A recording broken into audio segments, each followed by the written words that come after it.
Salutations! Si vous regardez cet épisode, c'est que vous avez déjà visionné le podcast sorti une semaine auparavant et vous racontant l'histoire de l'Arc Céleste. L'histoire tragique d'un jeune et beau chasseur, Akat, et de la déesse de la chasse, Anat, et d'un arc que tous deux réclamaient comme sien. Vous ne l'avez pas déjà oublié quand même, hein?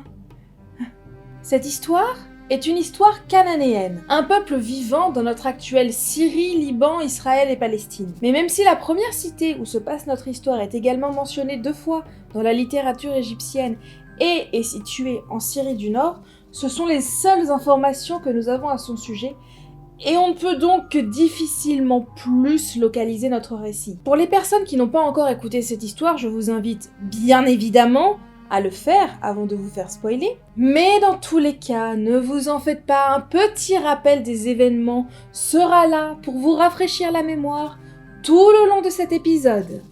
Prenez un verre, vous en aurez besoin.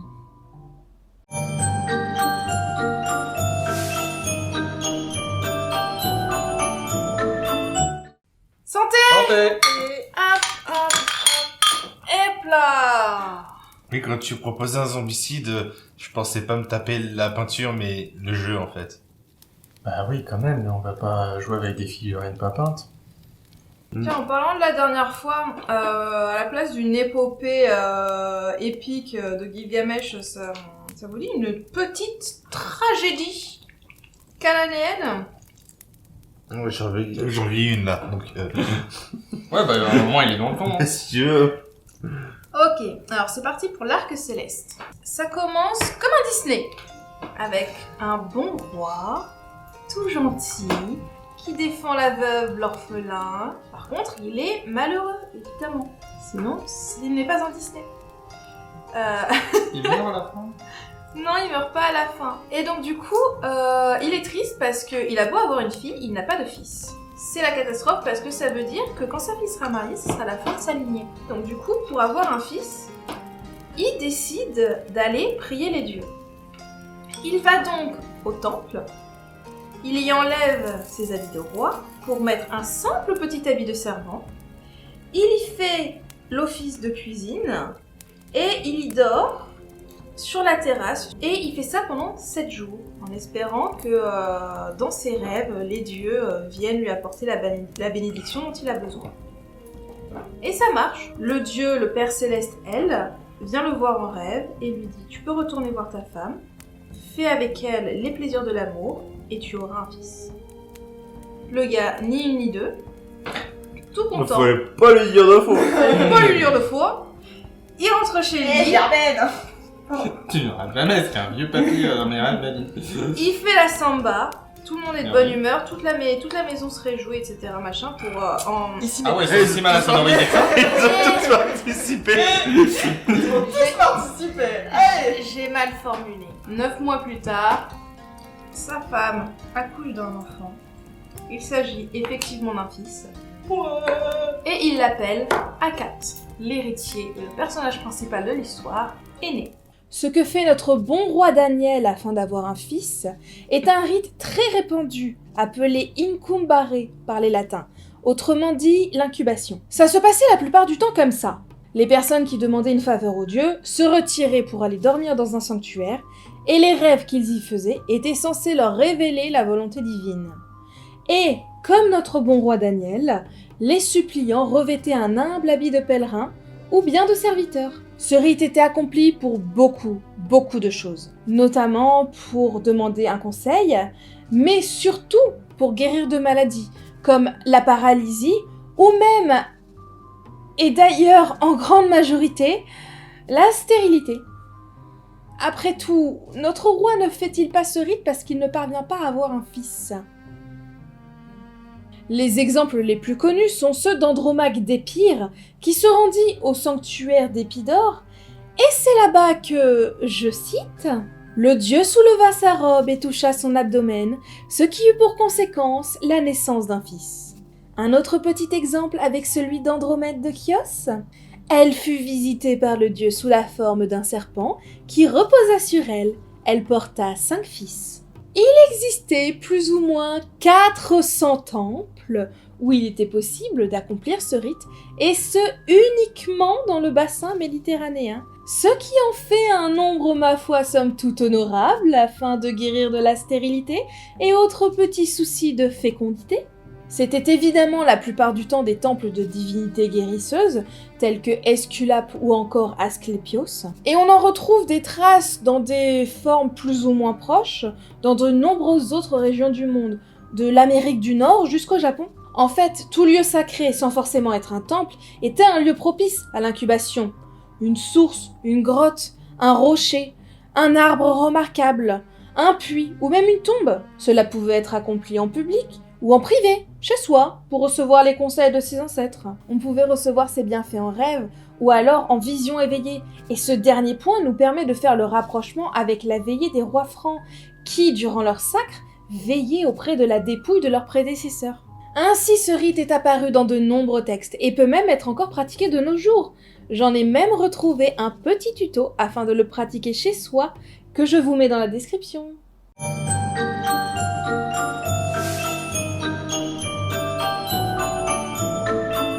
Les années passent, l'enfant grandit. À ce moment-là, il est encore jeune.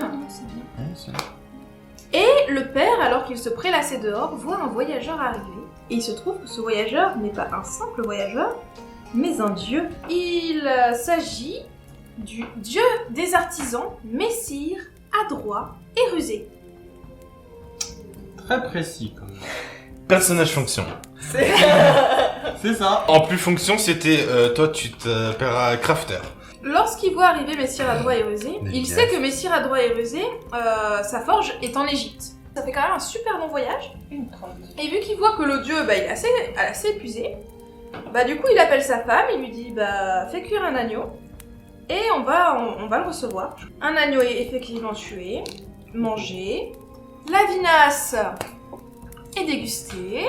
Franchement, Messire adroit et rusé, il fait une pause, mais il fait the pause quoi. C'est un Il est dieu super heureux. content.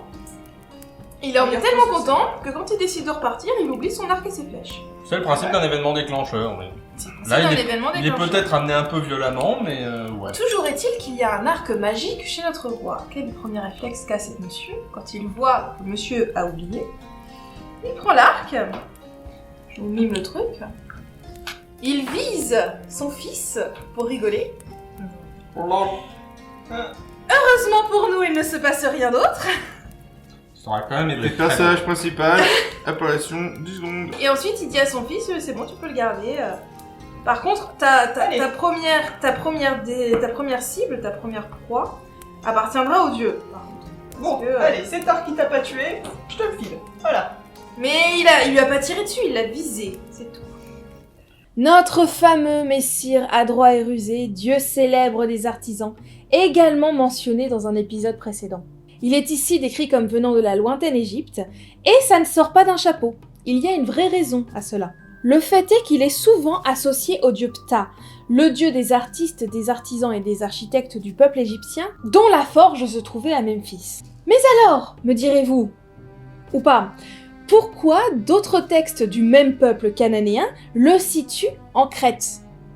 Je veux dire, sans que ce soit lié à une divinité semblable là-bas. Eh bien tout simplement parce qu'il existe une autre raison qui, celle-ci, est beaucoup plus terre-à-terre. Il se trouve qu'à l'époque, beaucoup de marchandises égyptiennes et de céramiques crétoises circulaient chez les Cananéens, et ces deux pays avaient donc une très bonne réputation pour leur savoir-faire. Il était donc jugé approprié et complètement normal d'y situer la demeure de l'artisan des dieux. C'est un peu comme un romancier moderne qui décrit son héroïne qui se fait habiller chez un couturier de Milan et qui mange chez un chef cuisinier de Paris. Tout de suite, ça rend bien.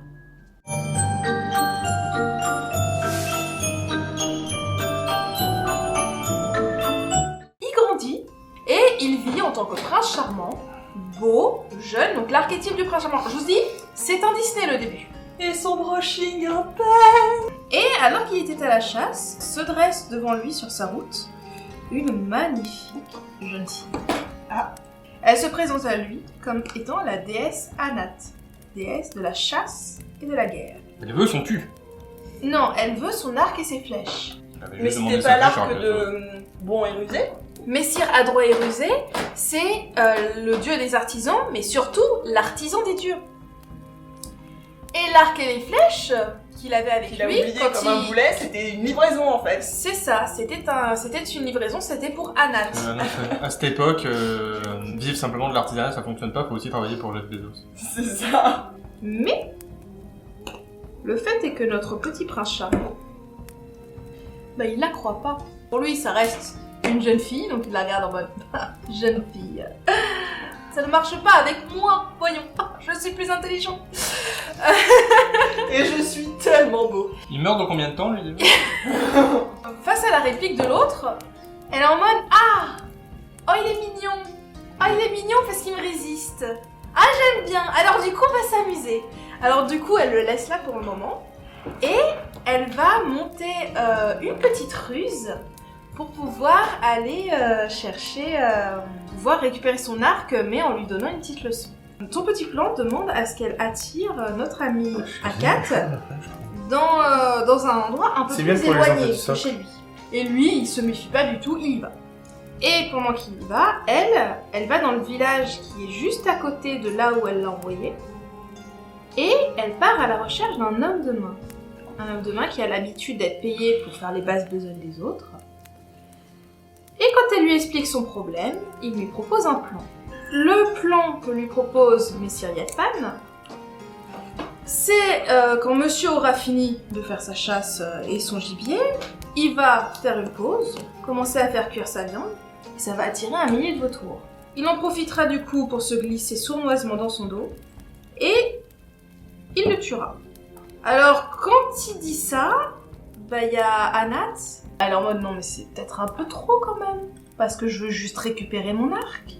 Ouais, elle veut juste lui taper sur les doigts. Elle veut lui donner une bonne leçon, elle veut pas le tuer. C'est sûr que s'il meurt, la leçon, il la retient pas. Mais oui, et En surtout, il se trouve que ce petit humain, qu'il a des filles, qui est mignon, machin, ça fait battre son Évidemment. petit cœur de déesse, voilà. Mais je vous ai dit que c'était une tragédie, s'il n'y a pas d'amour au milieu de la tragédie, c'est pas une vraie tragédie, hein. Ah, c'est pas faux. Ah, voilà. Non, l'argument est valide. Alors, elle lui explique un autre plan qui consiste plus ou moins à intervenir à peu près au même moment, quand il sera en pause et qu'il y aura des vautours partout. Elle se transformera en vautour, en transportant Yatpan. Réfléchissez pas. Non, c'est une grande envergure. Elle aura Yatpan dans un sac. D'accord. Réfléchissez pas. Et pendant que les vautours s'amasseront tous autour de Akat pour s'emparer du gibier, il va y avoir une énorme mêlée générale au final. Et à ce moment-là, elle ouvre le sac juste au-dessus de la tête d'Akat. Et à ce moment-là, Yatpan pourra s'occuper d'Akat et récupérer l'arc en toute sécurité. C'est ce qui se passe, effectivement.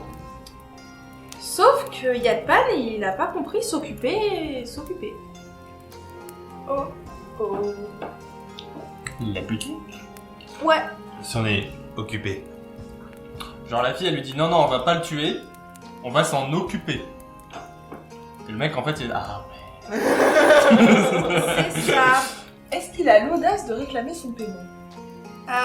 L'histoire ne le dit pas. Par contre, il a l'audace sur le chemin du retour, alors qu'Anat survole toujours en retour, la mer, il a l'audace de lâcher l'arc et l'arc tombe dans la mer. Oh le Oh con. non. Non mais Ah oui, non mais là quand t'es pas bon, t'es pas bon. hein. Donc non seulement l'autre est mort alors qu'elle le voulait pas, mais en plus, pour rien. Le mec a raté la quête secondaire et la quête principale. Il a raté le QTE. Et du côté du pays, c'est pas tip top.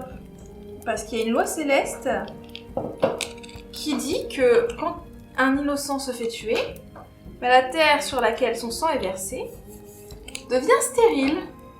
ça, c'est pas énorme, il est au milieu des vautours. Ouais, non mais Non, c'est non. tout près quoi. Ça s'applique à tout le pays. Ah ouais. Et donc du côté de notre bon roi Daniel,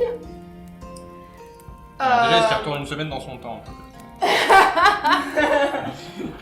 il apprend assez rapidement en voyant que ses chances se dessèchent à vue d'œil que quelqu'un s'est fait tuer.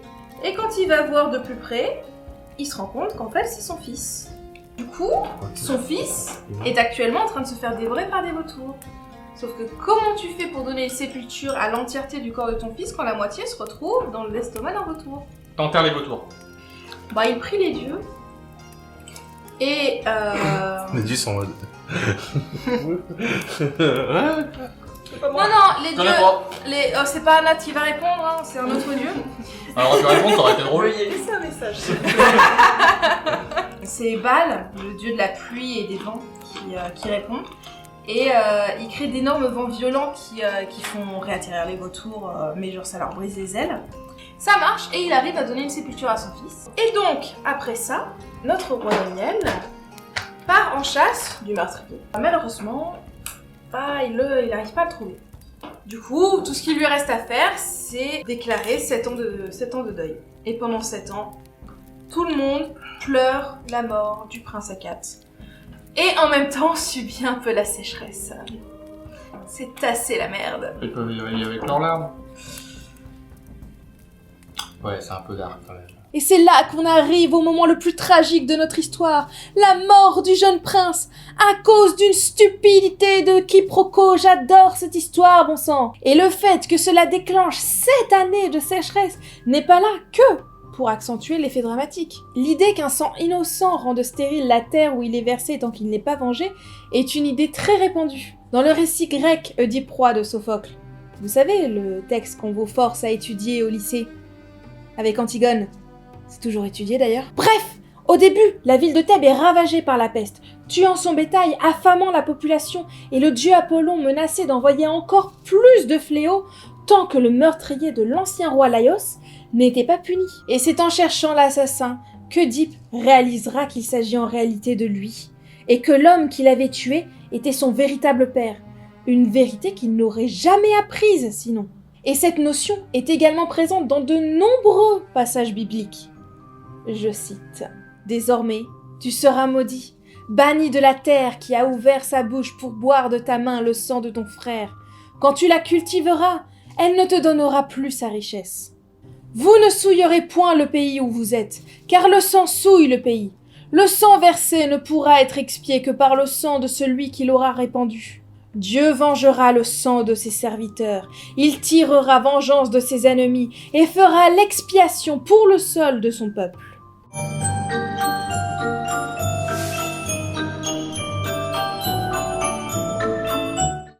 À la fin de ces 7 années, il y en a une qui se dit qu'elle serait peut-être temps qu'elle intervienne pour régler cette affaire. La sœur d'Akat, la Voilà, grande non sœur, Pagat. C'est un moment très classe, encore un moment Disney. Elle se coupe les cheveux. Mulan, exactement. Elle se coupe les cheveux. Vraiment les cheveux? Non, elle se coupe pas les cheveux, par contre, elle prend une épée et elle est en Elle prend un mode... dragon. J'ai pas d'autre frère, mon père il a échoué et puis de toute façon au bout d'un moment il est vieux le pauvre, ça serait bien que quelqu'un d'autre s'en occupe. Du coup, ben je vais le faire. Je vais aller retrouver le meurtrier de mon frère et je vais lui faire sa fête à cet enculé. Elle dit pas ça exactement dans ces termes mais c'est tout comme. Ainsi donc notre amie Pagat part traquer notre assassin. Elle fait tout simplement les villages les plus proches de l'endroit où Akat est mort. Après tout, Logique. Parce qu'il est Sur vrai un que... malentendu, voilà. ça peut il passer. faut bien commencer quelque part. En 7 ans, le mec il s'est pas dit je vais peut-être me casser ailleurs. Non, non, il reste. Bah c'est le cas effectivement parce qu'elle tombe sur lui. Oh le boulet. Dès le premier village. En même temps, je pense qu'on s'attendait tous un peu à ce qu'il fasse une connerie. Et qu'est-ce qu'il fait quand il voit la petite fille? Donc forcément c'est une princesse donc forcément elle est très jolie. Et surtout, avec tout un attirail guerrier et dans le regard des envies de meurtre, bah lui c'est un assassin hein. Il se dit que c'est une prochaine cliente. Le con. Il l'invite à boire et une fois qu'il est assez bourré, il se met à vanter ses talents. Voyez donc! La main qui a tué Akat peut tuer des ennemis par milliers! Ah oui. Oups. Est-ce qu'on a mentionné que c'était un boulet déjà? Je crois, oui. Pagat, en vrai, elle reste stoïque. Elle réussit à se contenir. Elle le resserre donc encore, jusqu'à ce qu'effectivement il tombe complètement en coma éthylique sur la table. Et à ce moment-là, elle a juste à sortir sa petite épée et elle le décapite. Alors évidemment, t'as le tavernier qui doit avoir ça qui est là. Qu'est-ce qui se passe? il a tué mon frère. Ok. Et malheureusement, nous n'avons pas la suite. Parce que l'argile, c'est fragile. C'est beau parce que ça arrive. Par contre, on peut s'imaginer ce qui va arriver. Déjà, on peut se dire que maintenant que le meurtrier est mort, la sécheresse prend fin. Ensuite, on peut s'amuser à s'extrapoler un peu. Étant donné que notre ami Akat a reçu une sépulture convenable de la part de son père, on peut donc s'imaginer que notre ami Akat ressuscitera un jour. Et on peut presque même se dire qu'il deviendra la constellation du chasseur qu'il y a dans le ciel. Et on peut même aller encore un peu plus loin en s'intéressant du côté de l'arc. Oui, parce que c'est vrai que... Il a fait plouf. Une fois que notre ami Akat aura ressuscité, il réapparaîtra lui aussi. Et on peut même s'imaginer qu'il sera dans le ciel également, à côté d'Akat, qui gardera son foutu arc jusqu'au bout, même dans le ciel. C'est la fin qu'on s'imagine. D'accord, ok. Et du coup, pourquoi est-ce que Akat ressusciterait et deviendrait une constellation? Eh bien déjà, ce qu'il faut savoir, c'est que les peuples de l'Antiquité adoraient voir dans le ciel leurs dieux, leurs héros, ou même les personnages de leurs contes les plus populaires. On pouvait voir dans le soleil Apollon, dans la lune sa sœur jumelle Artémis, ou encore dans la constellation du Cancer, le crabe écrasé par Hercule alors qu'il affrontait l'hydre de Lerne. Pourquoi ? C'est un peu comme si nous, on inventait la constellation du Chaboté juste à côté de la constellation d'Harry Potter. Sauf que de nos jours, il n'y a plus vraiment de place. Et donc, en ce qui concerne notre histoire, il s'agirait de la fusion de deux légendes liées à la constellation d'Orion. La première nous raconte l'histoire d'un chasseur géant qui avait osé offenser la déesse de la chasse.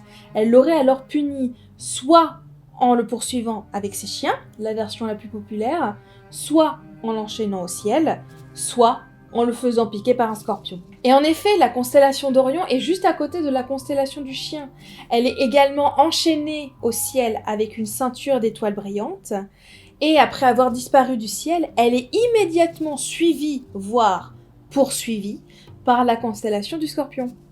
L'autre légende attribue Orion au dieu de la fertilité, soit Tammuz chez les Babyloniens ou Adonis dans la région syrienne. La particularité de ce dieu est qu'il meurt durant la période de sécheresse et ressuscite à la fin de l'été. Et cette période en Orient est similaire avec celle où la constellation d'Orion est absente du ciel. Et ainsi, si on fusionne ces deux histoires dans une version plus simplifiée, on retrouve tout d'abord la rivalité entre Akat et Anat, suivie de la punition du chasseur, et la mort de ce dernier entraînant la sécheresse. Et c'est ce qui nous permet d'imaginer qu'une fois Akat vengé, la sécheresse s'arrêtera enfin. Akat ressuscitera et montera aux cieux. Et l'arc dans toute cette histoire, s'il n'est pas dans les autres légendes, d'où est-ce qu'il peut bien venir? Et pourquoi est-ce qu'il deviendrait lui aussi une constellation? Et ça serait laquelle? Eh bien, en réalité, cela vient d'une perception des étoiles de la part du peuple du Proche-Orient qui est différente de celle, par exemple, du peuple grec. Et à la place de la constellation du chien, populaire chez les Grecs, ils y voyaient un arc, symbole pour eux de la déesse de la chasse.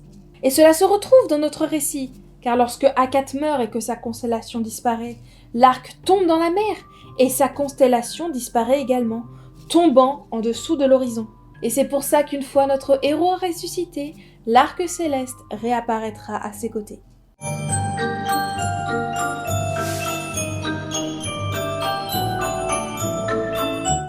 On peut supposer que cette histoire ait pu être racontée à l'occasion d'une fête de fin d'été. Une fête célébrant le retour de la constellation d'Orion, la fin de la sécheresse et le renouveau du cycle des saisons. Un cycle commençant là-bas par la saison des pluies, et donc également très lié à un certain dieu de la pluie et de l'orage. Mais ça, c'est une autre histoire.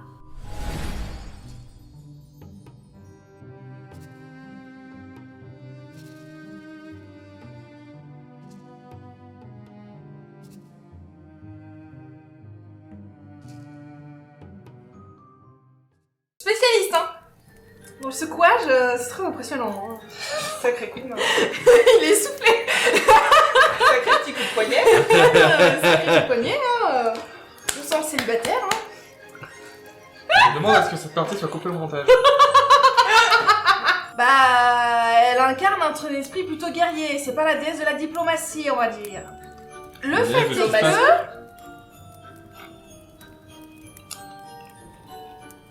que... Le fait est que... J'en ai marre. C'est sympa. Sympa. J'allais boire la bouteille.